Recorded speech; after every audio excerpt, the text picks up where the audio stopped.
Hi, friends. I wanted to read this nonfiction story to you about forests. That was our first habitat that we are learning about. And this is called Our Living Forests by Alan Fowler.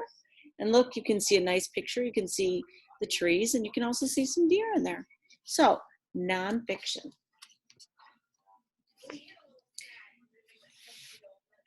Imagine standing in a California redwood forest.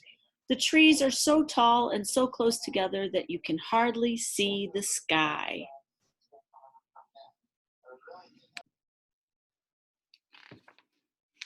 Imagine flying over the Great Smoky Mountains of Tennessee and North Carolina. You would be looking down on a carpet of thick green forest covering the rounded hills. There are many beautiful forest areas all over the world.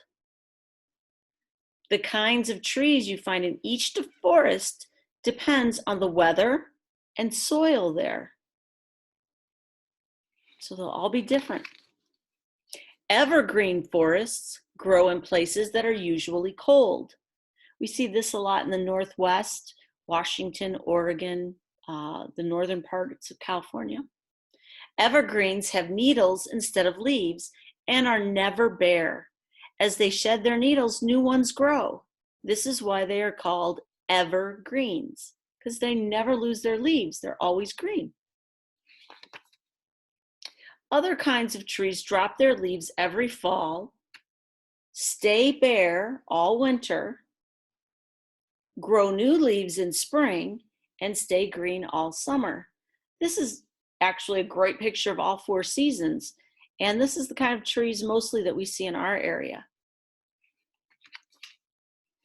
Before the leaves drop off in September or October, their colors change to shades of red, yellow, orange, or brown. People make special trips just to see these colors, especially where maple forests blaze bright red. And the reason they turn those colors is because all the chlorophyll, the food that's in them, the tree stops making it, and that's green.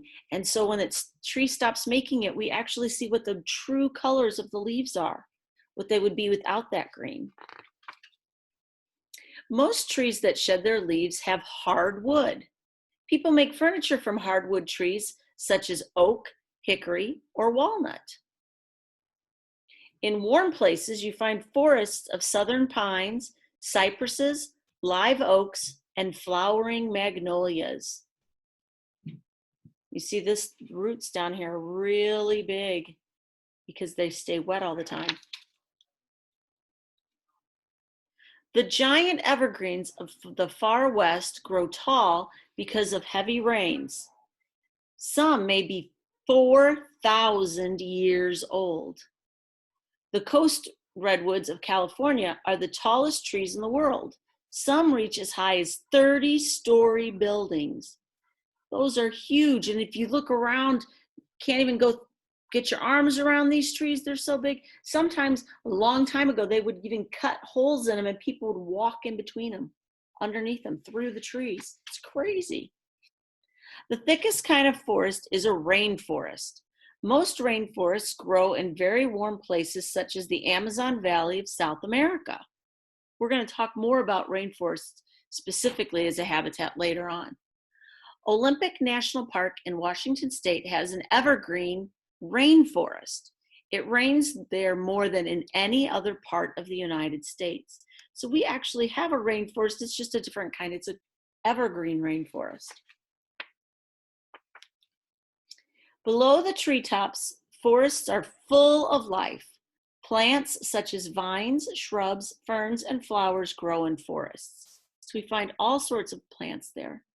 Moss may cover the ground in redwood forests. So you can see the moss in there. Aww. Oh, look, a caption on this picture, white-tailed deer, red fox. Forests are filled with animal life such as insects, birds, deer, foxes, squirrels, mice, and other animals. The trees provide food for the animals. They eat leaves, fruit, nuts, acorns, and seeds. So that's what's important about a habitat, is it provides everything that an animal needs. There used to be many more forests, but people and nature can threaten a forest's survival. People cut down many trees. Insects and diseases also destroy trees. Careless people and lightning can start forest fires. So we have to work on that, about taking care of these habitats. Today, people take great care to keep our woodlands alive. Woodlands is another word for forests. When trees are cut down, new ones are planted. Forest rangers watch for fires.